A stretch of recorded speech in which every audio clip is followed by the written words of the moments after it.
Hello दोस्तों, tricks for all students में आप सभी का एक बार फिर से स्वागत है। दोस्तों, आज के इस वीडियो में हम Delhi through the ages from colonial to contemporary times, ये आपका एक सब्जेक्ट है और आज के इस वीडियो में हम आपके इस सब्जेक्ट की यूनिट 2 को देखेंगे।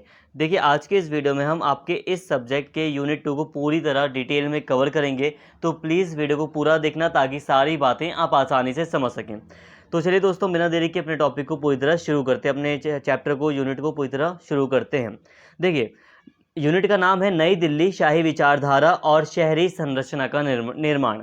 इसमें मुख्य रूप से आपको पढ़ना क्या है, तो मैं आपको अभी यहाँ पे एक हल्का सा फ्रेम बताऊं तो देखिए, नई दिल्ली किस तरह से राजधानी के रूप में अस्तित्व में आई। पहले जो नई दिल्ली थी, नई दिल्ली थी ही नहीं, पहले पुरानी दिल्ली हुआ करती थी। नॉर्मली जो शाहजहानाबाद था, चांदनी चौक, जामा मस्जिद, लाल किला, ये जो एरिया था, यही एक शहर के रूप में, मुख्य शहर के रूप में दिल्ली में स्थापित था। इससे पुराने भी कई सारे शहर दिल्ली में स्थापित थे, लेकिन वो खंडर बन चुके थे, मतलब एक बहुत पुराने शहर थे।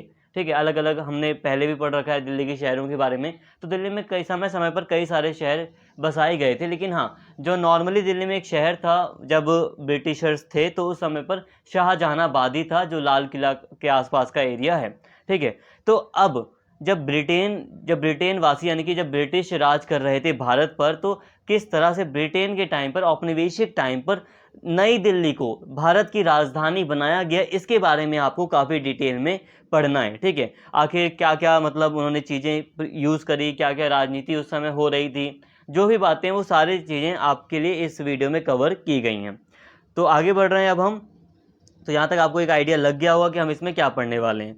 और साथ में यहाँ पे एक पॉइंट मैं बता दूँ, यहाँ पे जितनी भी चीज़ें हम यहाँ पे पढ़ने वाले हैं दोस्तों, हर एक पॉइंट को मैं यहाँ पे आपको एक्सप्लेन करूँगा। एक्चुअली ये थोड़ा सा, ये जो चैप्टर है, इसे नॉर्मली अगर कोई बच्चा पढ़ेगा अपने आप, तो काफ़ी डिफ़िकल्ट होगा उसके लिए समझना। इसीलिए मैंने यहाँ पे क्या किया है, हर एक पॉइंट को थोड़ा थोड़ा करके आपको समझाया जाएगा। ऐसा नहीं है कि 2-4 पॉइंट पढ़ लूँ उसके बाद आपको समझाऊँ, हर एक पॉइंट को मैं समझाते चलूँगा।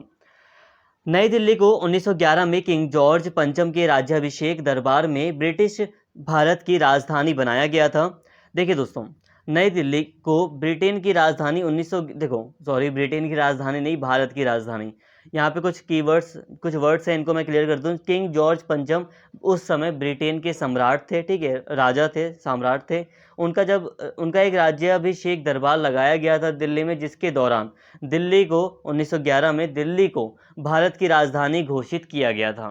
ठीक है, ब्रिटिश भारत के गवर्नर जनरल लॉर्ड इरविन द्वारा 13 फरवरी 1931 को नई दिल्ली का उद्घाटन हुआ। अब बात को समझिए। देखिए, जॉर्ज पंचम का राज्य अभिषेक दरबार दिल्ली में लगाया गया था और ये घोषणा की गई कि दिल्ली को राजधानी के रूप में बनाया, मतलब राजधानी के रूप में स्वीकार किया जाएगा। लेकिन यहाँ पे ध्यान देने वाली बात यह थी कि 1911 में नई दिल्ली का निर्माण हुआ ही नहीं था, जो नई दिल्ली को राजधानी के रूप में माना जाए। तो उस समय बस एक ये नींव रख दी कि नई दिल्ली का निर्माण किया जा रहा है राजधानी के रूप में। तो 1911 की अगर नॉर्मली मैं बात करूं, तो 1911 में माना जाता है कि दिल्ली को भारत की राजधानी बनाया गया। और फिर 1931 में जब नई दिल्ली का पूरा जो स्ट्रक्चर है, नई दिल्ली का जो पूरा मैप था, जब वो ज़मीनी स्तर पर बनकर तैयार हो गया, जो लेआउट था नई दिल्ली का, जब वो बनकर तैयार हो गया, फिर उसका उद्घाटन किया गया बाकायदा, फिर उसका अच्छे से उद्घाटन हुआ। और फिर 1931 से नई दिल्ली पूरी तरह भारत की राजधानी के रूप में अस्तित्व में आई। तो नॉर्मली ये भी मान लिया जाता है कि 1911 से नई दिल्ली भारत की राजधानी रही, लेकिन यहाँ पे आप समझिए कि जो नई दिल्ली थी वो तैयार हुई थी 1931 में पूरी तरह बनकर। जो मतलब भवन वगैरह जो निर्माण था, जो सड़कें थी, जो रेलवे लाइन थी, सब कुछ जो पूरा स्ट्रक्चर था वो बनकर तैयार हुआ था 1931 में। और 1931 में बनकर तैयार हुआ था, और तभी जब उद्घाटन हुआ तो सही मायने में नई दिल्ली को भारत की राजधानी के रूप में मतलब स्वीकार किया गया। तो यहाँ पे आपको कुछ बातें समझ में आ गई, लेकिन हाँ, यहाँ पे हम मुख्य बातें 1911 के संदर्भ में ही कर रहे हैं, आपको 1931 के पीछे नहीं जाना है। ये बातें बात की हैं। बाकी हाँ, यहाँ पे आप किस कॉन्टेक्स्ट में पढ़ रहे हैं, तो आप बस इस कॉन्टेक्स्ट में पढ़ रहे हैं कि 1911 में जॉर्ज पंचम के राज्याभिषेक दरबार के दौरान ब्रिटेन की राजधानी नई दिल्ली को बनाया गया, और ऐसा करते हुए जो कलकत्ता की राजधानी थी उसकी जगह नई दिल्ली या दिल्ली को राजधानी के रूप में स्वीकार किया गया। तो ये बात आप मेनली पढ़ रहे हैं। बाकी मैंने अलग से ये भी बता दिया कि नई दिल्ली 1931 में ही बनकर पूरी तरह तैयार हुई थी और 1931 में इसका उद्घाटन हुआ था। तो ये सामान्य बातें, नॉर्मल बातें आपको समझ में आई होंगी। किंग जॉर्ज पंचम द्वारा भारत सरकार की राजधानी को कलकत्ता से दिल्ली स्थानांतरित करने की घोषणा ने भारतीयों को शांत करने के लिए औपनिवेशिक राज्य की एक जटिल दृष्टि का प्रतिनिधित्व किया और साथ ही साथ उन्हें ब्रिटिश साम्राज्य के और भी करीब लाने की कोशिश की। इस पॉइंट में बस आपको इतना बताया गया है कि किंग जॉर्ज पंचम के द्वारा भारत की राजधानी को कलकत्ता से दिल्ली में स्थानांतरित कर दिया गया और ये एक ऐसा प्रयास था, उस समय थोड़ा संघर्ष हो रहा था, बंगाल का विभाजन भी था, तो भारतीयों को थोड़ा शांत करने के लिए भी ये वाला कदम उठाया गया था। हालांकि ये मुख्य रूप से ब्रिटेन अपना मतलब अपनी शासन व्यवस्था के कॉन्टेक्स्ट में ही दिल्ली को राजधानी बनाया गया था उनके द्वारा। और यहाँ पे इस कार्य के द्वारा जो ब्रिटिश साम्राज्य है उसमें लोगों को पास भी लाया गया, क्योंकि दिल्ली क्या था, दिल्ली बिल्कुल सेंटर में है, तो लोगों को ब्रिटिश साम्राज्य के करीब भी लाने का प्रयास था ये। नई राजधानी न केवल साम्राज्यवादी शक्ति और स्थायित्व को प्रदर्शित करती थी, बल्कि शासन के पुनर्पुष्टि और सुदृढ़ीकरण के साथ ब्रिटिश राजनीतिक सुधारों को जोड़ने वाली अंतर्निहित धाराओं का प्रतीक भी थी। नई दिल्ली औपनिवेशिक नगर नियोजन और औपनिवेशिक वास्तुकला में एक उत्कृष्ट कृति थी।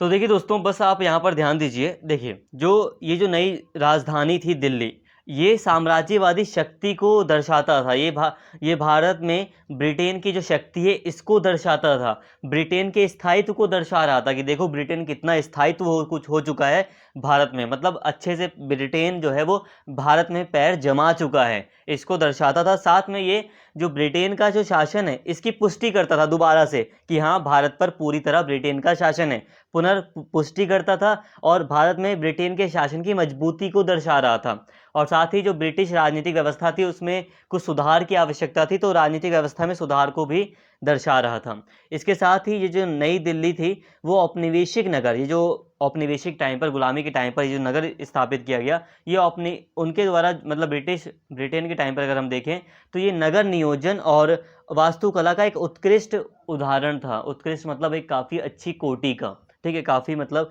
जो प्लानिंग करके जो नगर बसाया गया वो काफ़ी अच्छी क्वालिटी का था, अच्छी उत्कृष्ट कोटि का था, अच्छी कोटि का था।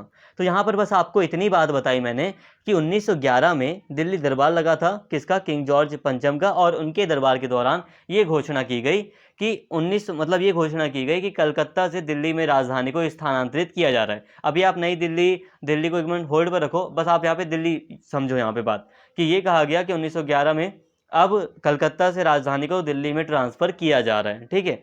फिर दिल्ली में राजधानी को ट्रांसफ़र किया गया और फिर नई राजधानी दिल्ली का गठन पूरी तरह हुआ आगे चलकर, फिर उसको पूरा मतलब लेआउट वगैरह तैयार किया गया।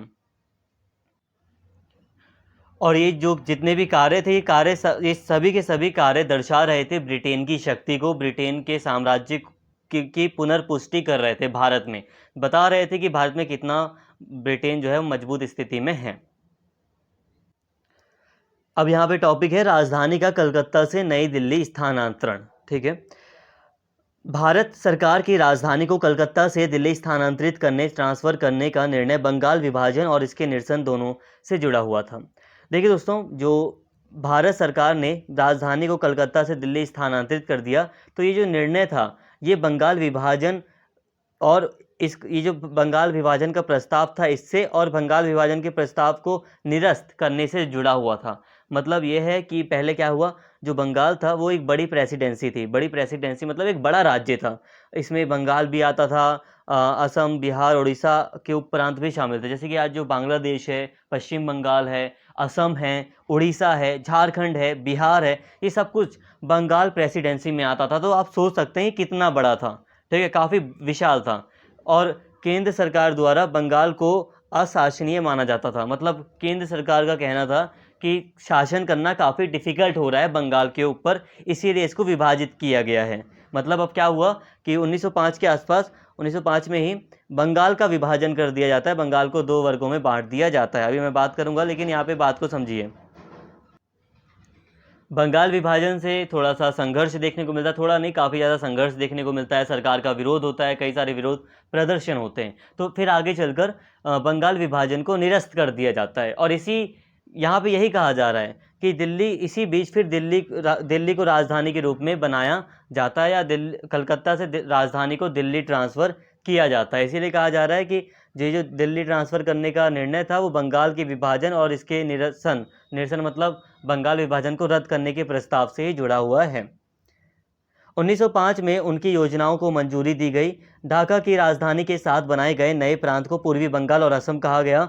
इसके परिणाम स्वरूप पूरे देश में बड़े पैमाने पर विरोध प्रदर्शन हुए जो 5 साल तक चले। मतलब ये था कि 1905 में बंगाल विभाजन की योजनाएं बनाई गई, उसको मंजूरी दे दी गई, बंगाल का विभाजन कर दिया गया। हालांकि ये एक सांप्रदायिक कदम भी था, वो बात अलग है, लेकिन उसे हमें यहाँ पे नहीं पढ़ना है। तो इसके लिए काफ़ी ज़्यादा विरोध प्रदर्शन हुए जो सही नहीं था, तो इसके लिए काफ़ी विरोध प्रदर्शन हुए, 5 सालों तक विरोध प्रदर्शन चला। 1911 के दिल्ली दरबार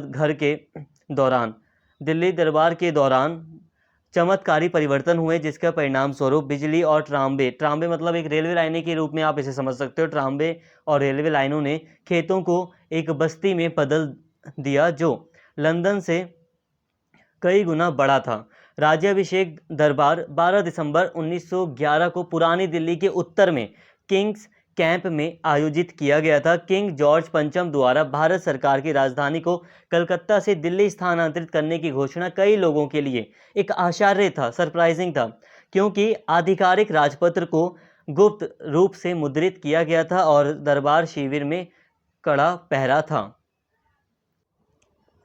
देखिए दोस्तों, फिर आगे चलकर हम देखते हैं कि बंगाल विभाजन को रद्द कर दिया जाता है। फिर इसी बीच दिल्ली में इसी बीच जॉर्ज पंचम आते हैं और इसी बीच दिल्ली में एक दिल्ली दरबार लगता है, राज्याभिषेक दरबार लगाया जाता है। दिल्ली में राज्याभिषेक दरबार लगता है, कब लगता है? 12 दिसंबर 1911 को, ठीक है। राज्याभिषेक दरबार लगता है, यहाँ पे क्या है,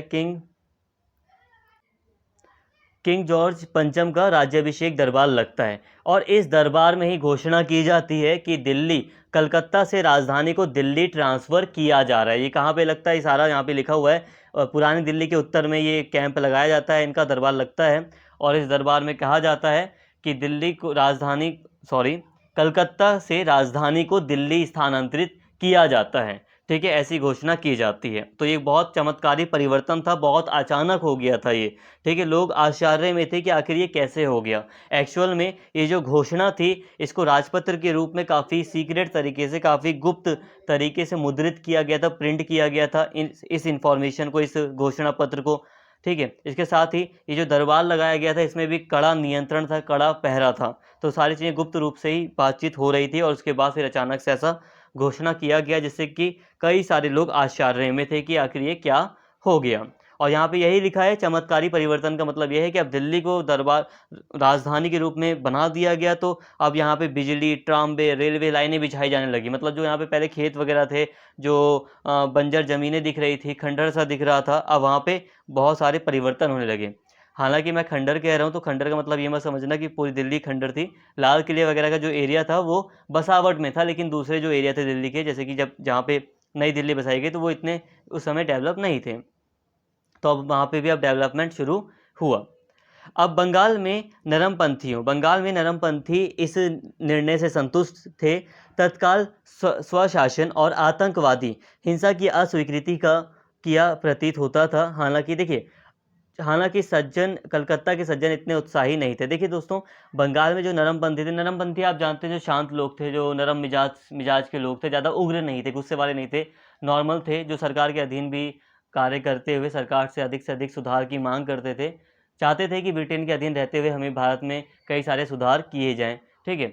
तो जो नरमपंथी थे, तो वो इस बात से संतुष्ट थे, उन्हें कोई दिक्कत नहीं थी और ऐसा भी लगा कि उन लोगों ने आतंकवादी जो घटनाएं थी, आतंकवादी घटनाएं का मतलब ये था कि बहुत सारे भारत में लोग थे जो ब्रिटेन के शासन के खिलाफ कार्य कर रहे थे, जैसे कि उनके जो ब्रिटेन का शासन था उसमें दिक्कत पैदा करना। कई सारे ग्रुप वगैरह थे जो ब्रिटेन के शासन में दिक्कत पैदा कर रहे थे और उसको आतंकवादी हिंसा के तौर पर देखा जाता था।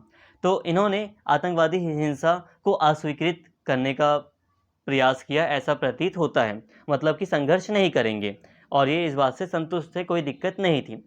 हालांकि जो कलकत्ता के सज्जन लोग थे, मतलब और भी बड़े बड़े जो लोग थे नॉर्मली, वो इतने कुछ उत्साही नहीं थे ज़्यादा, जो नॉर्मल लोग थे वो इतने उत्साही नहीं थे, उनको कोई एक्साइटमेंट नहीं था। कलकत्ता के यूरोपीय लोगों ने इस नुकसान को और भी गहराई से अनुभव किया। विशेषाधिकारों की हानि, अभिमान को ठेस पहुंचाने से बहुत आक्रोश हुआ। कलकत्ता के व्यापारी, प्रतिष्ठित लोग लंबे समय से सत्ता तक सीधी पहुंच के आदी थे, आदत थी उनको। उनके लिए दिल्ली दरबार की घोषणा आघात और क्रोध लेकर आई। देखिए दोस्तों, ये अब जो कुछ यूरोपीय लोग भी तो थे भारत में, अब कलकत्ता एक राजधानी थी, एक कैपिटल, और कैपिटल की अपनी अलग ही अहमियत होती है यार। कैपिटल का मतलब बहुत कुछ होता है। कैपिटल, अगर आप दिल्ली को आज देखें तो दिल्ली का महत्व ही इसलिए है क्योंकि दिल्ली कैपिटल है। अदरवाइज दिल्ली में कोई ऐसा कोई हब नहीं है, कोई टेक्नोलॉजी हब नहीं है जिसके लिए दिल्ली को जाना जाए, या दिल्ली कोई ऐसी जगह भी नहीं जिसके लिए दिल्ली बहुत ज़्यादा फेमस हो। हिस्टोरिकल अगर हम देखें तो दिल्ली फेमस है, लेकिन अगर दिल्ली को राजधानी के रूप में दर्जा ना दिया जाए तो दिल्ली में मतलब कोई महत्व ही नहीं रहेगा दिल्ली का। एक हिस्टोरिकल प्लेस के रूप में दिल्ली रह जाएगी। ठीक है, तो आप समझ सकते हैं कैपिटल यानी कि राजधानी का क्या महत्व होता है। और दिल्ली का आज महत्व पूरे भारत में सबसे ज़्यादा है। हाँ, मैंने अभी आपको उदाहरण दिया कि दिल्ली में अगर राजधानी, जो दिल्ली का जो दर्जा है राजधानी का, अगर वो हटा दिया जाए तो दिल्ली का महत्व नहीं है। और दूसरी तरफ मुंबई हो गए, कोलकाता हो गए, चेन्नई हो गए, बेंगलोर हो गए, आज इन जो ये जो शहर हैं इनकी अपनी अलग ही मतलब अहमियत है। दिल्ली, बेंगलोर, सॉरी, मुंबई, बेंगलोर हो गया, ये अपने अलग ही लेवल के शहर हैं, बहुत बड़े नाम हैं इनके। लेकिन फिर भी इन सबसे बड़ा नाम पूरे भारत में अगर है तो वो दिल्ली का है। ठीक है, अगर हम एक शहर की बात करें जो सबसे ज़्यादा महत्वपूर्ण है, इम्पॉर्टेंट है, तो वो दिल्ली का है। तो आप यहाँ पे समझ सकते हैं कि राजधानी का महत्व क्या होता है। भले ही मुंबई कितनी आर्थिक राजधानी क्यों ना हो, बेंगलोर में हम टेक्नोलॉजिकल इतना विकास क्यों ना कर चुके हों, लेकिन फिर भी दिल्ली एक महत्वपूर्ण शहर है। क्यों? क्योंकि वो राजधानी है।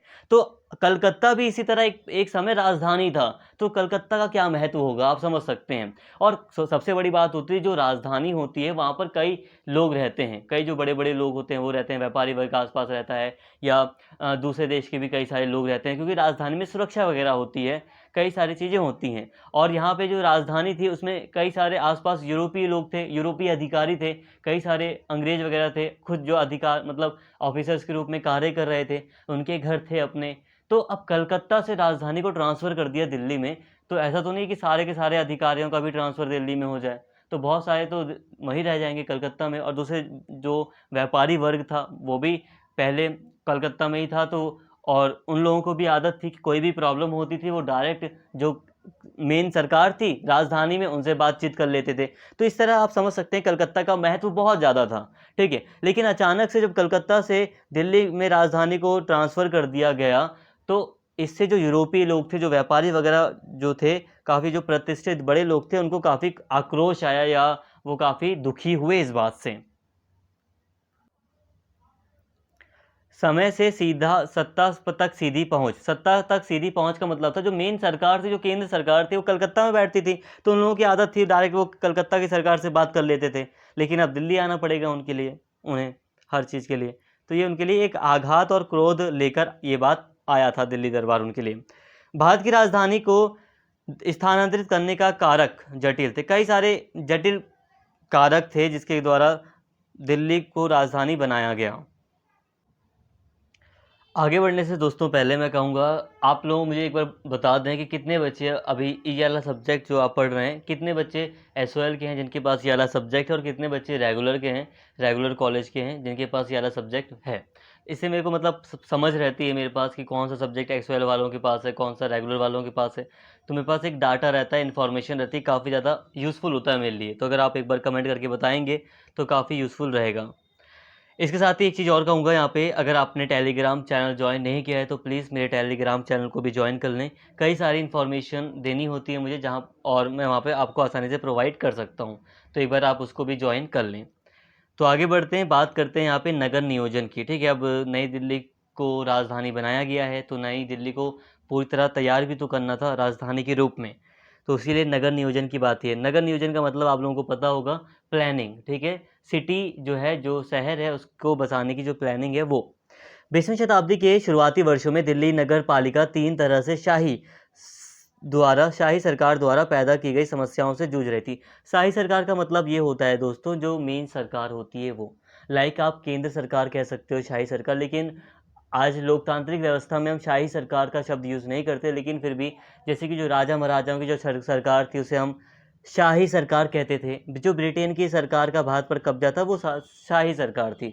शाही का मतलब ये है कि उनका पूरा नियंत्रण था भारत पर, ठीक है, वही मेन सरकार थी। तो शाही सरकार का मतलब आप समझ गए होंगे, जो मेन सरकार थी पूरे देश की, तो वो उस समय कौन थी? साम्राज्यवादी ब्रिटेन की सरकार थी, तो वो। तो यहाँ पे कहा जा रहा है कि जो साम्राज्यवादी ब्रिटेन की जो सरकार थी, शाही सरकार, उसके वजह से दिल्ली जो नगर पालिका थी, जो दिल्ली में म्यूनसिपालिटी थी, उसको कई तरह की समस्याओं का सामना करना पड़ा। मुख्य रूप से 3 समस्याओं का सामना करना पड़ा, जैसे कि रेलवे का विस्तार, सेना की आवश्यकताएं और एक छोटी अवधि के भीतर 2 दरबारों की अनिवार्यता। मतलब 2 दरबार छोड़िए, मतलब यहाँ पे कहने का मतलब है, एक साइड दरबार लग रहा था, व्यवस्था की जा रही थी कि अभी राजधानी बनकर तैयार तो नहीं हुई है, लेकिन एक तरफ तो काम हो रहा था राजधानी को तैयार करने का, रोड बनाए जा रहे हैं, सड़कें बनाई जा रही हैं, देख रेख कराई करनी है हर चीज़ की, ये था। और दूसरी तरफ एक व्यवस्था मतलब देनी थी टेम्परेरी रूप से, ताकि जो दरबार है, जो राजधानी है, वहाँ पर सरकार बैठ सके, ठीक है, एक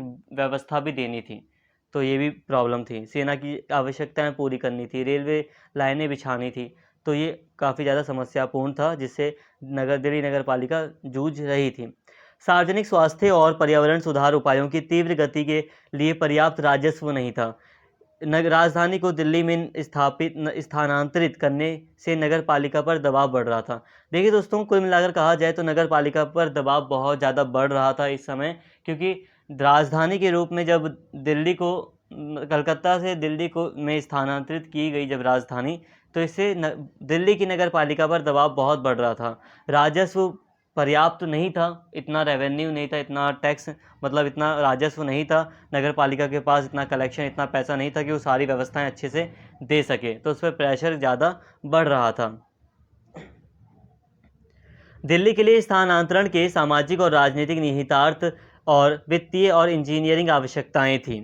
नौकरशाही और विधायी तंत्र के बदलाव के बाद बंगाल, संयुक्त प्रांत और पंजाब में सक्रिय राजनीतिक दबाव आना तय था। अब राजधानी के रूप में दिल्ली को जब चुना गया तो इसके अपने अपने कारण थे, जैसे कि सामाजिक कारण था, राजनीतिक भी कुछ छिपा हुआ कुछ कारण थे, वित्तीय कारण भी थे, इंजीनियरिंग आवश्यकताएं थी कुछ, तो इसलिए भी दिल्ली में राजधानी को स्थानांतरित किया गया था। इसके साथ ही जब पूरी की पूरी जो नौकरशाही व्यवस्था थी, इसमें व्यापक बदलाव हुआ, बड़े स्तर का बदलाव किया गया, तो इस कारण से जो बंगाल था, जो संयुक्त प्रांत यानी कि जो उत्तर प्रदेश वगैरह का जो एरिया था, पंजाब था, तो यहाँ से सक्रिय रूप से राजनीतिक दबाव आना तय था। ठीक है, मतलब इतनी उथल पुथल हो गई ना, अचानक से राजधानी बदल गई तो काफ़ी चीज़ें बदली, तो राजनीतिक दबाव भी सरकार पर बढ़ रहा था।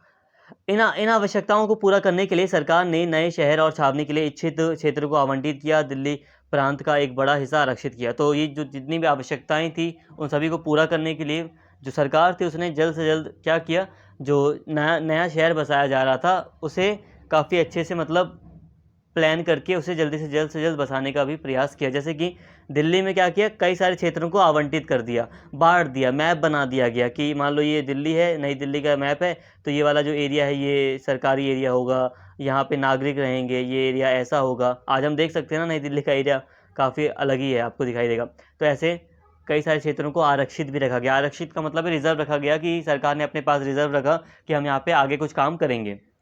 इसके साथ ही जो टाउन प्लानिंग थी, नगर नियोजन था, इसके लिए कमेटी भी बनी थी। तो नगर नियोजन कमेटी, टाउन प्लानिंग कमेटी ने शहर और सिविल लाइन्स का मतलब नॉर्मली दोस्तों क्या होता है, सिविल लाइन्स का मतलब जहाँ पे नागरिक रहें, हालांकि कई सारे क्षेत्रों को भी सिविल लाइन के नाम से पुकारा जाता है डायरेक्टली।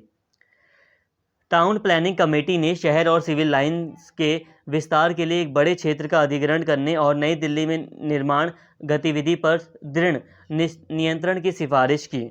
देखिए दोस्तों, जो टाउन प्लानिंग कमेटी थी, इसने क्या किया, इसने शहर और जो सिविल लाइन्स थी, नागरिकों को बसाने का जो एरिया था, वहाँ पर भी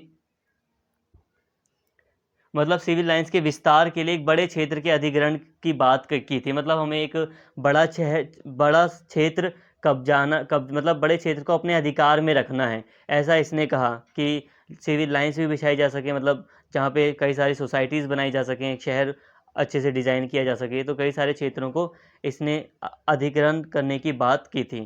ठीक है, इसने कहा कि नई दिल्ली में निर्माण गतिविधि पर दृढ़ नियंत्रण की सिफारिश की, मतलब जो निर्माण हो रहा है उस पर कड़ा कंट्रोल होना चाहिए, दृढ़ नियंत्रण, कड़ा नियंत्रण होना चाहिए ताकि सारी चीज़ें सही से हों।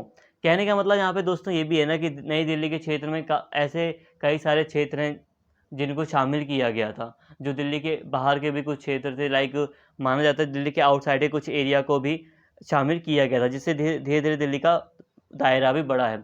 आज जो हम देखते हैं दिल्ली का साइज़ थोड़ा बड़ा दिख रहा है हमें, वो पहले इससे भी थोड़ा छोटा ही था, ठीक है। तो यही बात है यहाँ पर कि कई सारे क्षेत्रों को अधिकृत किया गया, सरकार ने अपने अंडर में रखा ताकि वो अलग अलग निर्माण कार्य वहाँ पर कर सके और पूरी तरह जो मैप है उसको मतलब बना सके। एडविन लुटियंस की अध्यक्षता वाली टाउन प्लानिंग कमेटी को नई राजधानी के लिए जगह चुनने की पूरी आज़ादी थी। देखिए, जो जो एडविन लुटियंस की अध्यक्षता वाली जो टाउन कमेटी थी, इनकी अध्यक्षता वाली जो टाउन कमेटी थी, उसको पूरी आज़ादी थी कि वो नई राजधानी के लिए जगह चुन सकती है कि मेन मतलब जो एरिया है उसमें मेन एरिया सरकारी एरिया कौन सा होगा, कहाँ पर राष्ट्रपति भवन बनेगा। उस समय राष्ट्रपति भवन तो नहीं था, वायसराय का घर था, वो कहाँ बनेगा, दूसरे कई सारे इंपॉर्टेंट क्षेत्र मतलब चीज़ें हैं वो कहाँ होंगी। तो उसको आज़ादी थी इस बात की कि वो कोई सा भी क्षेत्र चूज़ कर सकती थी नई राजधानी के लिए, ठीक है। ये एडविन लुटियंस कौन थे? तो एडविन लुटियंस टाउन कमेटी के अध्यक्ष थे, ठीक है। वैसे यहाँ पे आप बता दूं, ये जो एडविन लुटियंस हैं ये एक बहुत बड़े आर्किटेक्ट थे। आर्किटेक्ट का काम होता है भवनों का निर्माण कराना, इन्हें आप इंजीनियर के रूप में भी देख सकते हैं। समिति ने शाहजहानाबाद के दक्षिण में नए शहर के लिए सबसे उपयुक्त स्थल के रूप में देखा। ये जो समिति थी इसने देखा कि शाहजहानाबाद, ये जो पहले जो लाल किला वगैरह का एरिया है, इसके दक्षिण में जो एरिया है, जो साउथ दिल्ली का वगैरह का जो एरिया है, ये काफ़ी ज़्यादा उपयुक्त रहेगा। साउथ दिल्ली तो आज एक डिस्ट्रिक्ट के तौर पर है, बाकी शाहजहानाबाद के जो दक्षिण का एरिया था, ठीक है, जिसमें कई सारा क्षेत्र आता है। आज का सिर्फ साउथ दिल्ली नहीं आता, आप साउथ दिल्ली को ही मत सोचना, दक्षिण में और भी कई सारा जो क्षेत्र है दिल्ली का वो आता है शाहजहानाबाद के दक्षिण में, तो उसको ज़्यादा उपयुक्त माना और शाहजहानाबाद के दक्षिण में ही ज़्यादातर मतलब ये पूरा प्लानिंग करने का प्रयास किया गया। अधिकारियों ने नए शहर की असाधारण शास्त्रीय वास्तुकला की योजना को निराशाजनक राजनीतिक मोर्चे की भरपाई करने का प्रयास माना। हार्डिंग इस भव्य योजना से चकित थे। हरकोर्ट बटलर और पैट्रिक गेडेस जैसे अन्य लोगों ने नगर नियोजकों के प्रति सहानुभूति व्यक्त की। यहाँ पे अगर हम बात करें तो देखिए दोस्तों, जो अधिकारी थे वो मान रहे थे कि हो सकता है कि जो राजनीतिक चीज़ें थी, राजनीतिक मोर्चे पर सरकार कुछ अच्छा नहीं कर पा रही थी, तो सरकार ने ये वास्तुकला वगैरह के आधार पर ये जो भवन निर्माण कार्य किया है, तो इससे वो भरपाई कर रही है अपनी राजनीतिक निराशा की। मतलब जो राजनीतिक रूप से कई सारी असफलताएं थी उसको पूरा करने के लिए सरकार शहर वगैरह की स्थापना करके शास्त्रीय वास्तुकला वगैरह को मतलब स्थापित करके उसकी भरपाई कर रही है, ऐसा भी कई लोगों ने कहा। हार्डिंग उस समय वायसराय हैं, ठीक है, हार्डिंग वायसराय का नाम है, यहाँ पे गवर्नर जनरल थे, वायसराय कहते थे उस समय। तो भारत के जो वायसराय थे हार्डिंग, तो वो भी इस भव्य योजना से काफ़ी चकित थे क्योंकि एक बहुत बड़ा योजना बनाई गई थी और काफ़ी विशाल योजना थी जिसके आधार पर नई दिल्ली को राजधानी के तौर पर पूरा बनाया गया, स्ट्रक्चर उसका बनाया गया। अब बात करते हैं वास्तुकला की। वास्तुकला का मतलब होता है बनावट। जैसा कि इतिहासकारों का तर्क है कि नई दिल्ली में शाही वास्तुकला की उत्तर भारतीय परंपरा के सारे मूर्त रूप देने वाली इमारतें थी। मतलब ये जो नई दिल्ली थी वो शाही वास्तुकला को ही पूरी तरह दर्शा रही थी, जो ब्रिटेन की जो वास्तुकला थी उसको दर्शाती थी। इमारतों के लिए लाल बलुआ पत्थर का उपयोग किया गया। जो इमारतें थी लाल बलुआ पत्थर का उपयोग किया गया। उसमें आप देख सकते हैं कि जितनी भी इमारतें आपको दिखेंगी उसमें लाल बलुआ पत्थर का यूज़ भी आपको दिखेगा। कई सारी इमारतें पूरी तरह लाल बलुआ पत्थर से बनी हैं। छिद्रित पत्थर की स्क्रीन है, सजावटी बुर्ज हैं, बरामदे हैं, छतरियां हैं और शाहजहानाबाद की मुगल राजधानी के बगल में नए शहर का निर्माण ये हुआ था। ठीक है, बगल में ही निर्माण हुआ था क्योंकि दिल्ली में हम जानते ही हैं एक नई दिल्ली है, एक पुरानी दिल्ली है, तो जाहिर सी बात है बगल में ही हैं दोनों। नए शहर को शुरू से ही प्रतीकात्मक अर्थ के साथ आरोपित किया गया। कहने का मतलब यह है कि प्रतीकात्मक अर्थ का मतलब यह है कि कहा जाता है कि एक शहर बसता है लोगों से, बाज़ारों से, मार्केट से। तो नई जो दिल्ली बसाई गई थी उसमें ज़्यादातर भवन थे, ठीक है। ज़्यादा मार्केट वगैरह या लोगों की बसावट से ज़्यादा पहले भवन निर्माण ज़्यादा था। भवन निर्माण लाइक राष्ट्रपति भवन, जैसे कि वायसराय का घर था, या दूसरी बड़ी बड़ी बिल्डिंगें थी, सड़कें थी, लंबी लंबी सड़कें बनाई गई, पूरा स्ट्रक्चर बनाया गया मैप्स के थ्रू। तो वहाँ पर यही कहा गया कि ये जो नया शहर है इसे प्रतीकात्मक अर्थ में ये ज़्यादा दिखाई देता है कि एक शहर के रूप में इसे बस एक प्रतीक के रूप में दिखाया जा रहा है। हकीकत में इसे मतलब पूरी तरह बसा नहीं था ये। और दो वास्तुकारों एडविन लुइटन्स और हर्बर्ट बेकर के साथ उनके डिजाइनों में उद्देश्यों का एक सोचा समझा सेट था। इसके साथ ही ये जो शहर था इसमें एक पूरा का पूरा जो डिज़ाइन वगैरह किए गए थे इसमें, इससे हमें काफ़ी चीज़ें समझ में भी आ रही थी। यहाँ पे हमें ब्रिटेन, स्पेशली जो ब्रिटेन की वास्तुकला वगैरह थी वो भी हमें दिखाई देती थी। यहाँ पे दोस्तों बात आई है यहाँ पे एडविन लुइटन्स और हर्बर्ट बेकर। तो सिंपल सी बात है, ये दोनों ही वास्तुकार थे, आर्किटेक्ट थे, ठीक है। थॉमस मेटकाफ का विचार है कि हालांकि लुटियंस मुख्य डिज़ाइनर और वास्तुकार थे, बेकर के डिज़ाइन नई दिल्ली की वास्तुकला की समझ के लिए प्रमुख हैं। तो यहाँ पे मेटकाफ एक विचारक हैं, तो इनके द्वारा कई सारी बातें यहाँ पे रखी गई हैं। जैसे कि इन्होंने कहा कि जो लुटियंस थे वो मुख्य डिज़ाइनर थे, उन्होंने मुख्य रूप से डिज़ाइन किया और वो आर्किटेक्ट के तौर पर बतौर काम कर रहे थे। जो बेकर थे वो डिज़ाइन नई दिल्ली की वास्तुकला की जो डिज़ाइन है उसकी समझ प्रस्तुत करने का प्रयास कर रहे थे कि आखिर क्या, किस समझ से हम लोग ये बना रहे हैं या क्या कॉन्टेक्स्ट यहाँ पे दिखाई देना चाहिए। बेकर ने 1912 में नई दिल्ली के भवन निर्माण में शामिल होने के लिए एडविन लुइटन्स के निमंत्रण पर दक्षिण अफ्रीका छोड़ दिया। दक्षिण अफ्रीका में भी ये कार्यरत थे पहले, तो उन्होंने दक्षिण अफ्रीका छोड़कर भारत में जो भवन निर्माण का कार्य हो रहा था नई दिल्ली के लिए, नई दिल्ली में, उसके लिए ये 1912 में आ जाते हैं, ठीक है। और इन्हें इनवाइट कौन करता है, तो एडविन लुइटन्स के द्वारा ये इनवाइट किए जाते हैं। लुइटन्स ने नए शहर के समग्र लेआउट और वायसराय हाउस के डिज़ाइन के लिए कार्यभार संभाला। बेकर को सचिवालय ब्लॉकों का प्रभार दिया गया था। तो 1913 में बेकर के आने से पहले ही कई निर्णय लिए जा चुके थे। तो कई सारे निर्णय ऑलरेडी बेकर से आने के पहले ही, हर्बर्ट बेकर के आने से पहले लिए जा चुके थे।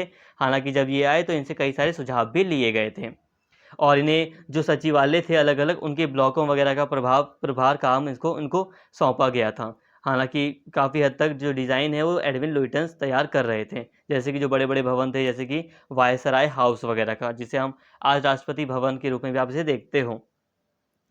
नया शहर पुराने शहर के दक्षिण में बनाया जाना था। रायसीना पर वायसराय का घर योजना का केंद्र बिंदु था। वास्तुकला की भारतीय शैली ब्रिटिश शाही राजधानी के लिए अनुपयुक्त थी।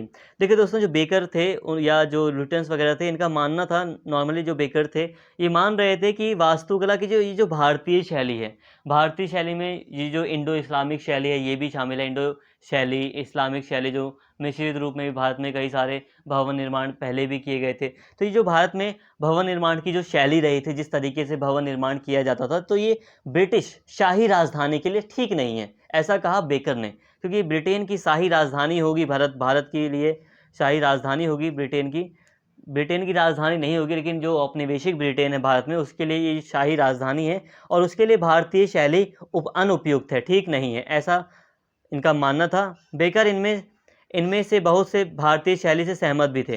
हालांकि कुछ ऐसा ही मानना था उनका। हालांकि बेकर ने एक परिवर्तन पर जोर दिया कि सचिवालयों को वायसराय हाउस के साथ ऊपर ऊंचा ले जाया जाए। हालांकि जो एक ऊंचा मतलब वास्तुकला को थोड़ा ऊंचा, जैसे कि भवन निर्माण कार्य में कुछ हम छत को ऊंचा रखने का प्रयास करते हैं, तो ये भारतीय शैली में आता है। तो इससे वो सहमत थे थोड़ा कि जो वायसराय हाउस है उसको थोड़ा ऊपर ऊंचा ले जाया जाए। लुटियंस, बेकर और लॉर्ड हार्डिंग पता है ना कौन थे, लॉर्ड हार्डिंग वायसराय, इस बात से सहमत थे कि नई दिल्ली, जो भारत में ब्रिटिश साम्राज्यवादी स्थिति की अभिव्यक्ति है, में एक शाही वास्तुकला होनी चाहिए। हार्डिंग ने दिल्ली और उसके पड़ोस के साथ अपने ऐतिहासिक जुड़ाव के कारण एक पूर्वी शैली, अधिमानतः इंडो सरसैनिक का उपयोग करने का आग्रह किया। उन्होंने जोर देकर कहा कि आर्किटेक्ट अपने डिज़ाइनों में नुकीले मुगल मेहराब को शामिल कर सकते हैं। जो मेहराब होते हैं, नुकीले मेहराब, इनको शामिल कर सकते हैं। हार्डिंग नई शाही राजधानी को भारतीय प्रजा के लिए स्वीकार्य बनाना चाहते थे। अब यहाँ पे बात को समझिए। नॉर्मली ये माना गया कि लुइटन्स और बेकर्स ने कहा, नॉर्मली ज़्यादातर माना कि जो भारतीय शैली है वास्तुकला की, घर निर्माण की, वो भारत में ब्रिटिश शाही राजधानी के लिए उपयुक्त नहीं है। लेकिन फिर भी कुछ, जैसे कि लुइटन्स, बेकर और लॉर्ड हार्डिंग, इस बात से भी सहमत थे ये लोग कि जो भारत में शाही राजधानी है, ठीक है, यहाँ पे सॉरी मैं कुछ गलत बोल रहा हूँ, यहाँ पे देखिए, जो लुईटन्स और बेकर और लॉर्ड हार्डिंग थे, ये इस बात को लेकर सहमत थे कि जो नई राजधानी बनाई जाएगी वो ऐसी होनी चाहिए जो ब्रिटिश साम्राज्यवादी स्थिति को दर्शाए, जो दर्शाए ब्रिटेन की शक्ति को। और जाहिर सी बात है, आज हम देख सकते हैं कि किस तरह से नई दिल्ली बसी है। नई दिल्ली की जो स्ट्रक्चर है, जो बनावट है, आज आप उसे देखेंगे तो आपको प्रतीत होगा वो शाही राजधानी आपको दिखाई देगी। काफ़ी हद तक बनावट बहुत, अगर आप देखें तो उत्कृष्ट कोटि की है। राष्ट्रपति भवन को देखिए, पूरे विश्व का सबसे बड़ा भवन माना जाता है वो, ठीक है, पूरे विश्व का। तो बहुत बड़ा भवन है अपने आप में। तो वो वायसराय का घर था पहले। और जो संसद वगैरह है, जो भारतीय उस टाइम की संसद, आप देखेंगे तो जो बड़े बड़े खंबे, मैं अभी रिसेंटली में कुछ समय पहले गया था तो बहुत अच्छा लगा, बड़े बड़े इतने खंबे हैं। हालांकि अंदर से इतनी ज़्यादा खूबसूरत तो नहीं थी संसद, लेकिन फिर भी एक मतलब अलग ही एहसास होता है। मैं पुरानी संसद की वैसे बात कर रहा हूँ, मैं पुरानी संसद में गया था, नई संसद में अभी कोई एंट्री नहीं हुई मेरी। इसके साथ ही जो हॉर्डिंग थे, जो वायसराय हॉर्डिंग थे, ये चाह रहे थे कि जो बनावट वगैरह की जा रही है, जो वास्तुकला का प्रयोग किया जा रहा है, वो थोड़ा ऐसा होना चाहिए जो भारतीय लोगों को भी मतलब लगे कि हाँ, उनके लिए स्वीकार्य है। मतलब कुछ भारतीय शैली को भी प्रयोग में लाया जाना चाहिए, ऐसा हॉर्डिंग कह रहे थे। जैसे कि इन्होंने कहा कि जो पूर्वी शैली है, पूर्वी शैली का मतलब भारतीय शैली हो गई, एशियाई शैली हो गई, तो इसको भी थोड़ा सा स्वीकार किया जाए। जैसे कि जो अलग अलग जो शैली थी, उसमें इंडो सर सैनिक, मैं एग्जैक्ट याद नहीं आ रहा, मुझे, मैंने पढ़ रखा है लेकिन एग्जैक्ट याद नहीं आ रहा, कई सारी शैलियाँ हैं ना, भूल गया मैं, लेकिन इसको शामिल किया गया। और जो हार्डिंग थे, जो वायसराय हार्डिंग थे, वो जोर दे रहे थे कि थोड़ा ऐसा होना चाहिए ना राजधानी का निर्माण जो भारतीय प्रजा भी स्वीकार कर ले, उसको लगे कि हाँ ठीक है, तो नई शाही राजधानी ऐसी होनी चाहिए। दूसरी ओर जो लुटियंस थे, ऐसा लग रहा है लाइक कोई रॉबर्ट्स वगैरह ऐसा नाम लग रहा है थोड़ा। दूसरी ओर लुटियंस ने यूरोपीय श्रेणीवाद का पालन किया। उनका मानना था कि भारतीय वास्तुकला प्रामाणिक या कोई महान परंपरा नहीं थी। भारतीय इमारतें सुरम्य और सजावटी थी, लेकिन उनमें वास्तुकला के बुनियादी सिद्धांतों का अभाव था। बेकर के लिए शाही वास्तुकला को कुछ नहीं बल्कि साम्राज्यवादी होना था।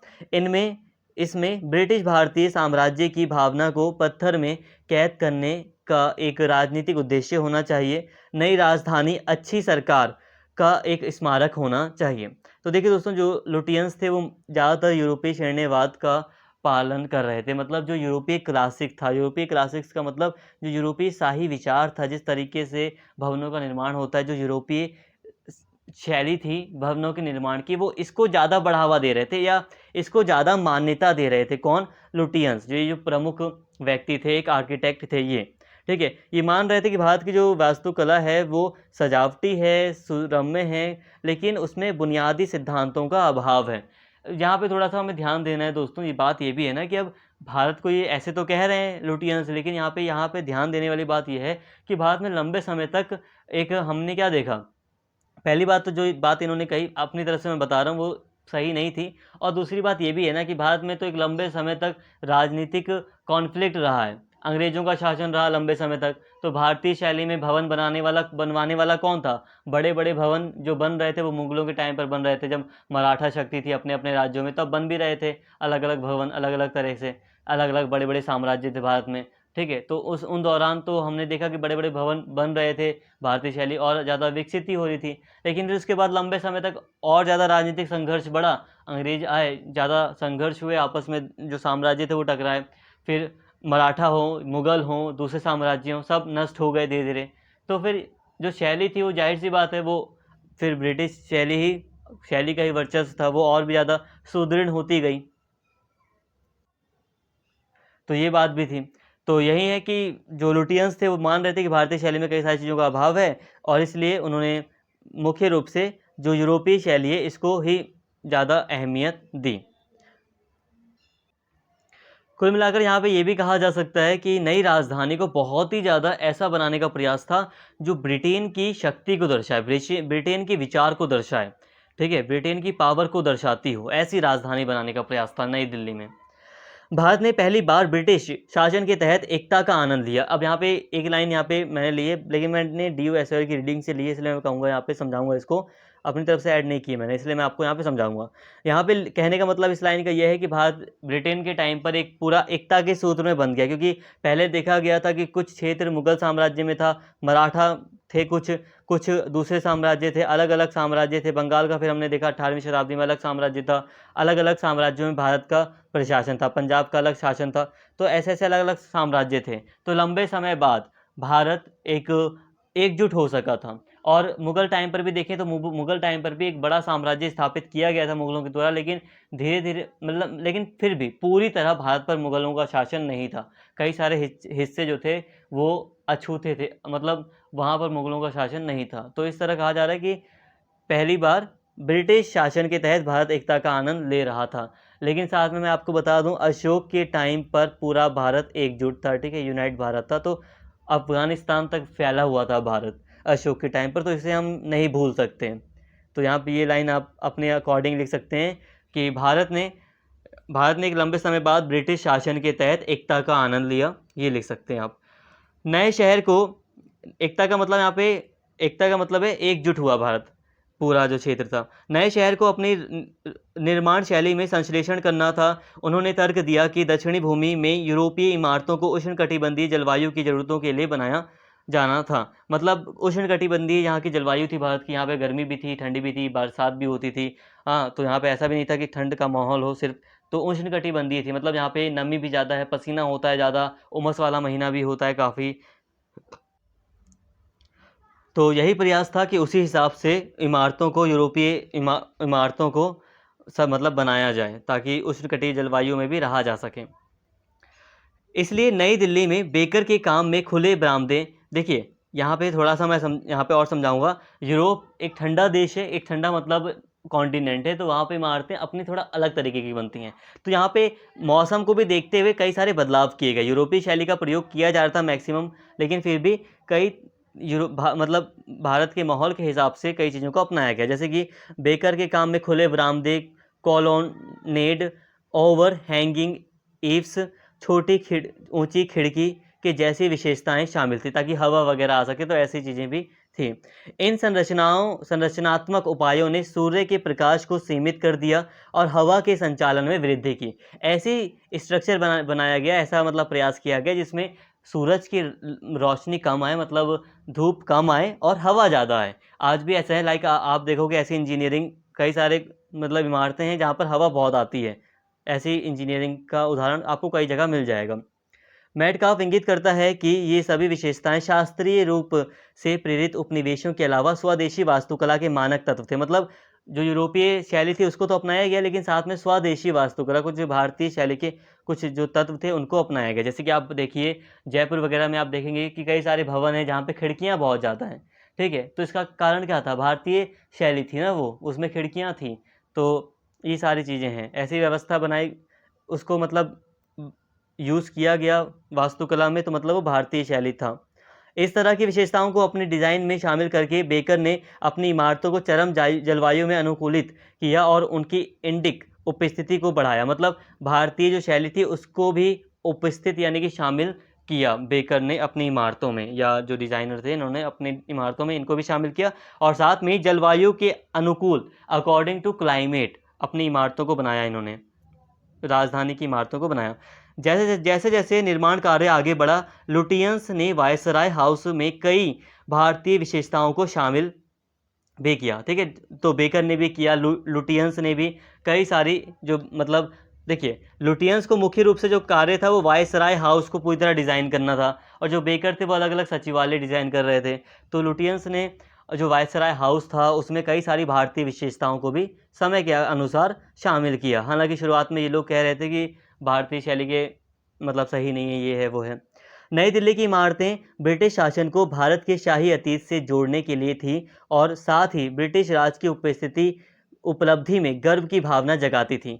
अंग्रेजों ने नई दिल्ली में अपने स्मारकों को आदर्शों और शास्त्रीय पुरातनता से जोड़ने के लिए अपनी राजनीतिक नैतिक मूल्यों को बढ़ाने के लिए के एक शास्त्रीय शैली का चयन किया।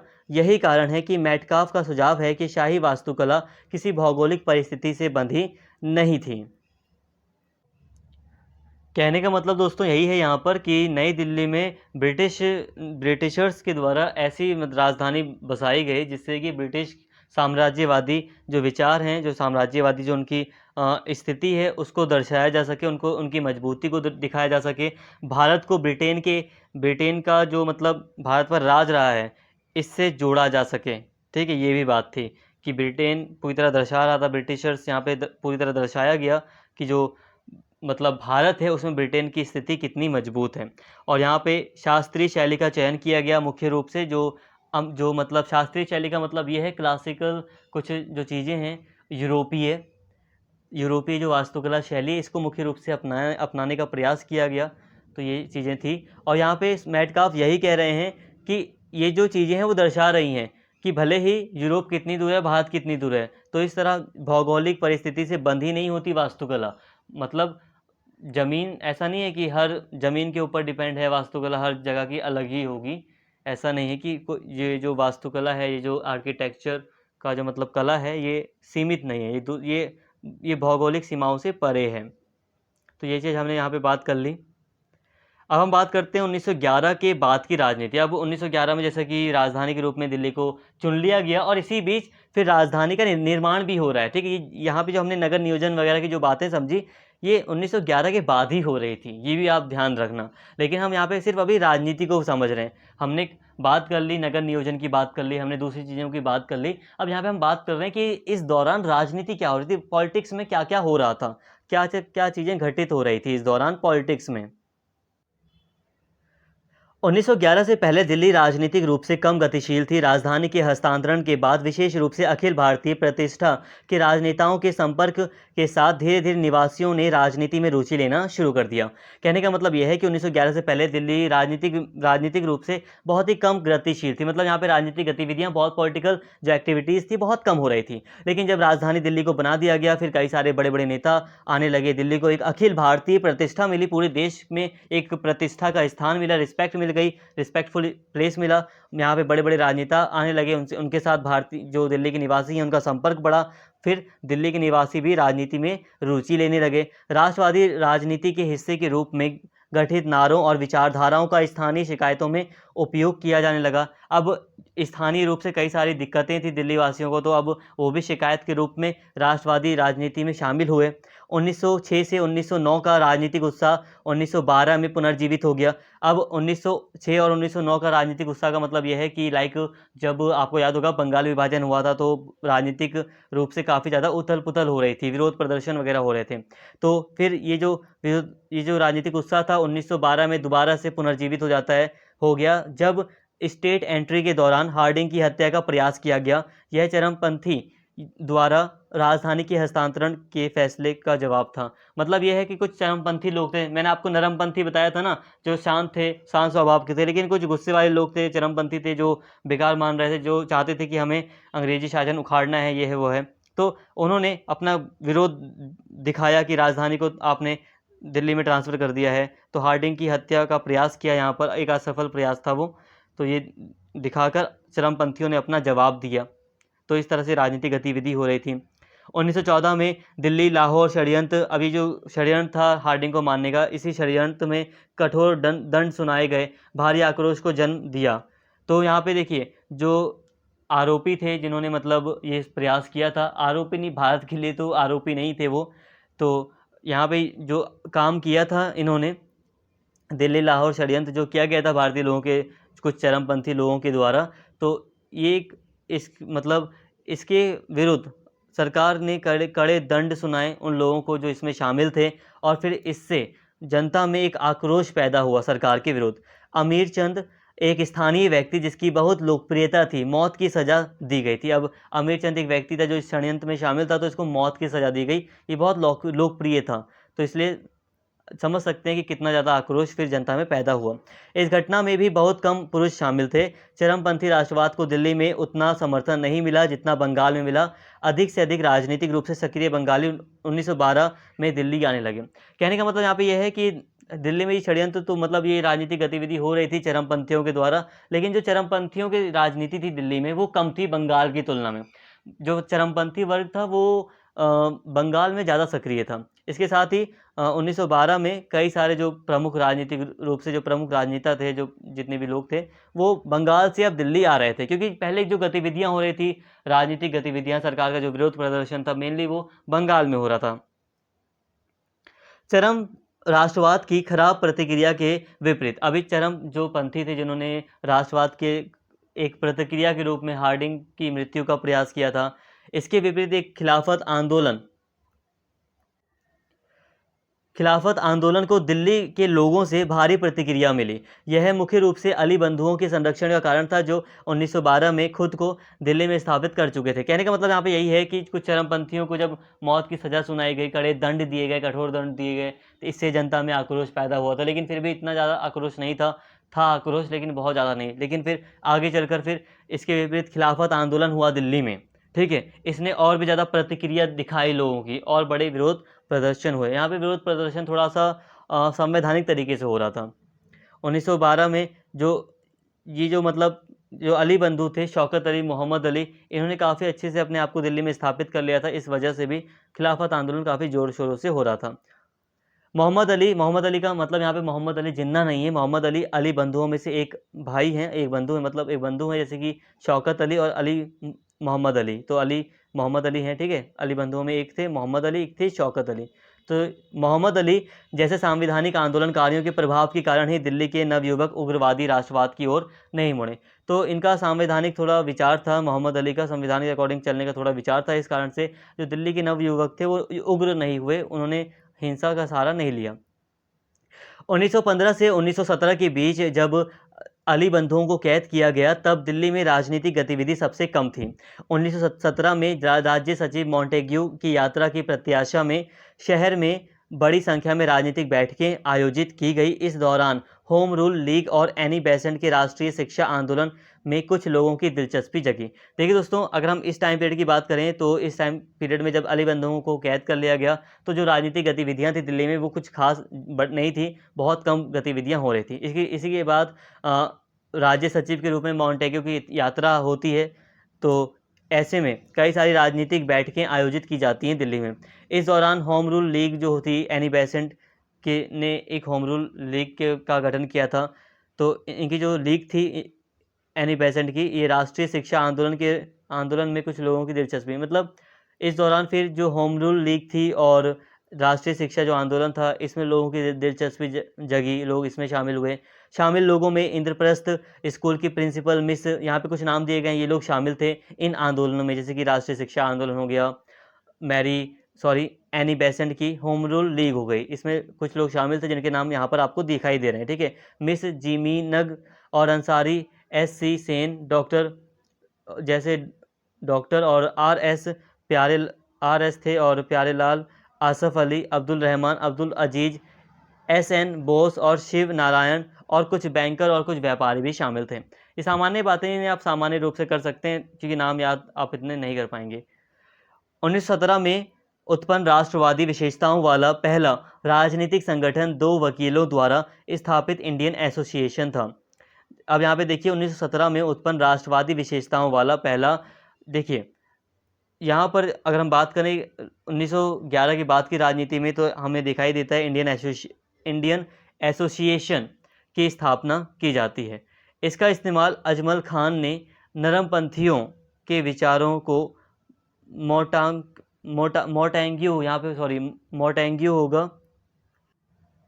मोटेंग्यू होगा, मतलब जो राज्य सचिव थे भारत के, मोटेंग्यू, तो उनके समक्ष प्रस्तुत किया गया था। एसोसिएशन ने दिल्ली प्रांत के लिए विशिष्ट मांगें रखी। देखिए यहाँ पे थोड़ा सा कन्फ्यूज़न हो रही है, क्योंकि पढ़ाते पढ़ाते थोड़ी थकावट हो जाती है।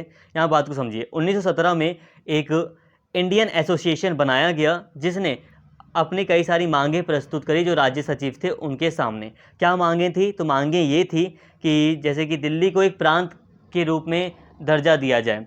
उन्होंने दिल्ली को एक परिषद के साथ गवर्नर का प्रांत बनाने की मांग की, क्योंकि प्रांतीय परिषद का या इंपीरियल काउंसिल में इसका कोई प्रतिनिधित्व नहीं था। जो प्रांतीय, मतलब जो जैसे कि अलग अलग जो प्रांत की परिषद थी, वहाँ पर दिल्ली का दिल्ली में कोई ऐसी प्रांतीय असेंबली होती ही नहीं थी, मतलब प्रांतीय काउंसिल थी ही नहीं दिल्ली की अपनी, तो वहाँ पर दिल्ली में कोई प्रतिनिधित्व नहीं था। दिल्ली का अपना कोर्ट होना चाहिए और साथ ही एक अलग विश्वविद्यालय होना चाहिए, ये सारी मांग की गई थी। इसके साथ ही 7 मार्च 1919 को महात्मा गांधी द्वारा संबोधित एक सभा के बाद रॉलेट सत्याग्रह आंदोलन को गति मिली। सत्याग्रह प्रतिज्ञा पर दिल्ली में 120 लोगों ने हस्ताक्षर किए। दिल्ली में सत्याग्रह स्वामी श्रद्धानंद के नेतृत्व में किया गया। 1911 की राजनीति के बाद ही हम देख रहे हैं, जैसे कि यहाँ पे हम देख रहे हैं कि 1911 के बाद क्या राजनीति हुई। तो 1911 की राजनीति में हम देख रहे हैं कि 1911 के बाद फिर हम देखते हैं 1919 में,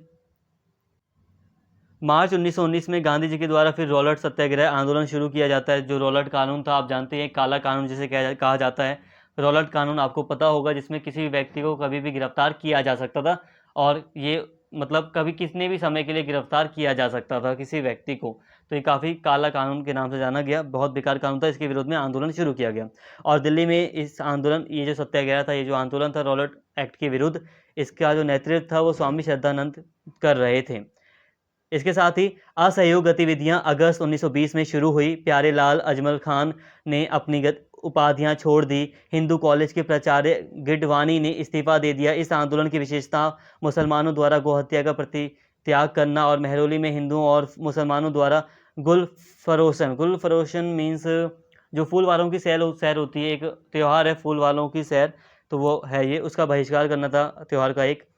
इन वर्षों में स्थानीय शिकायतों को पूरी तरह से भुलाया नहीं गया था। अगस्त 1920 में मॉर्निंग पोस्ट एक अखबार था, इसने शिकायत की कि सत्याग्रहियों और असहयोग के नेता ने दिल्ली में किराएदारों के मुद्दों की उपेक्षा की थी। यहाँ पे उपेक्षा आएगा, ठीक है, उपेक्षा, मुद्दों की उपेक्षा की थी। तो यहाँ पे कहने का मतलब यह है असहयोग जो दोस्तों, कहने का मतलब यह है कि फिर 1920 में यहाँ पर देखा जाता है कि असहयोग आंदोलन फिर शुरू हो जाता है। तो 1911 की राजनीति में हम ये भी देखते हैं कि 1920 में असहयोग आंदोलन शुरू हो जाता है, जिसमें कई सारे लोग हिस्सा लेते हैं। कई सारे लोग अपने कॉलेज वगैरह से इस्तीफा दे देते हैं। सरकारी उपाधियाँ जो होती हैं, सरकारी कॉलेज वगैरह, स्कूल वगैरह, उससे मतलब छोड़ देते हैं, सरकारी उपाधियों का त्याग कर देते हैं। तो कई सारी गतिविधियाँ, राजनीतिक गतिविधियाँ होती हैं इस दौरान। इस दौरान ये भी कहा गया कि जो मुसलमान थे वो गौ हत्या परित्याग करने का उन्होंने यहाँ पे इस आंदोलन में ऐसा कहा। और मेहरौली में, मतलब दिल्ली में मेहरौली हो गया, जो आसपास का इलाका है, मुसलमानों और हिंदुओं के बीच में एक गुलफरोशन का त्यौहार वगैरह मनाया जाता है। फूल वालों की जो सैर का आपने उदाहरण सुना होगा, त्यौहार सुना होगा अगर आप दिल्ली में रहते हैं तो जहाँ तक मुझे पता है गुलफरोशन का मतलब भी यही होता है, फूल वालों की सैर। तो इसका बहिष्कार किया, ठीक है, मतलब एक तरह से एक त्यौहार नहीं बनाने का मतलब विरोध करते हुए अपने त्यौहार को भी साइड रख दिया, ये कहा, ठीक है। इसके साथ ही ये सारी बातें थी, और जो स्थानीय लोग थे उन्होंने अपनी शिकायतों को भी मतलब भुलाया नहीं था, वो भूले नहीं थे अपनी शिकायत सरकार से। इसके अलावा नई दिल्ली नगर पालिका की स्थापना 1916 में हुई थी। यह 1925 में एक प्रभावी निकाय बन गया था, ठीक है। हमने ऑलरेडी नई नगर पालिका वगैरह के बारे में हमने पढ़ा। नई दिल्ली नगर पालिका, यहाँ पे नई दिल्ली नगर पालिका है, ठीक है। तो दिल्ली की नगर पालिका की स्थापना की गई थी, लेकिन फिर नई दिल्ली नगर पालिका की स्थापना तो 1916 में हुई, और 1925 में ये एक प्रभावी निकाय, एक काफ़ी प्रभावी निकाय बन गया। 1931 तक राजधानी के हस्तांतरण के निहितार्थ स्पष्ट हो गए थे। दिल्ली की शहरी सरकार पुराने शहर के रखरखाव की तुलना में राजधानी के शहर रखरखाव में अधिक चिंतित थी। सबसे अच्छी तरह से विकसित नगर पालिका सेवा जल आपूर्ति प्रणाली को नए शहर के लाभ के लिए पुराने की कीमत पर बदल दिया गया। कहने का मतलब यह है कि 1931 तक नई दिल्ली पूरी तरह तैयार हो चुकी थी, बनकर तैयार हो चुकी थी, जिसमें साफ तौर पर स्पष्ट रूप से सरकार की नीति दिखाई दे रही थी, सरकार के जो विचार थे वो दिखाई दे रहे थे। और साफ तौर पर यहाँ पे विचार था कि जो सरकार थी वो पुराने शहरों की तुलना में ये जो नया शहर था, इसके रखरखाव पर अधिक चिंतित थी, अधिक ध्यान दे रही थी, ठीक है। और पूरी तरह व्यवस्था करने का प्रयास था कि सबसे अच्छी तरह से नगर पालिका वगैरह के द्वारा अच्छी सेवा यहाँ उपलब्ध कराई जाए। जल आपूर्ति हो गई, या दूसरा जो चीज़ें होती हैं जो शहर को मतलब सुंदर बनाती हैं, रखरखाव अच्छे से करती हैं, वो सारी चीज़ें यहाँ पर करने का प्रयत्न किया गया, ठीक है, नए शहर में, नई दिल्ली के लिए, ठीक है। जो पुराना जो शहर था उसको इतना मतलब तवज्जो या इतना ध्यान उस पर नहीं दिया गया। कुल मिलाकर कहूँ मैं तो 1931 में फिर नई दिल्ली पूरी तरह बनकर तैयार हो गई और इस तरह नई दिल्ली पूरी तरह भारतीय राजधानी के रूप में अस्तित्व में आई। तो यहाँ पे दोस्तों हमने कई सारी बातें कर ली। इस चैप्टर में हमने कई सारी चीज़ें पढ़ ली। हो सकता है कुछ पॉइंट्स आपको डिफ़िकल्ट लगें, लेकिन हाँ, अगर आप 2 बार वीडियो देख लोगे तो काफ़ी हद तक आपको सारी बातें समझ में आ जाएँगी। फिर भी कुछ चीज़ें हो सकता है आपको डिफ़िकल्ट लगें, तो यही कहूँगा कुछ वर्ड हो गया, कोई लाइन हो गई, अगर आपको डिफ़िकल्ट लगती है तो आप उसको साइड रख दें। बाकी फ़िलहाल आज की इस वीडियो में इतना ही, और अगर आपको वीडियो अच्छी लगी हो तो प्लीज़ चैनल को सब्सक्राइब कर लें, वीडियो को लाइक करें, शेयर करें और कमेंट करके अपना फ़ीडबैक ज़रूर दें। Thank you.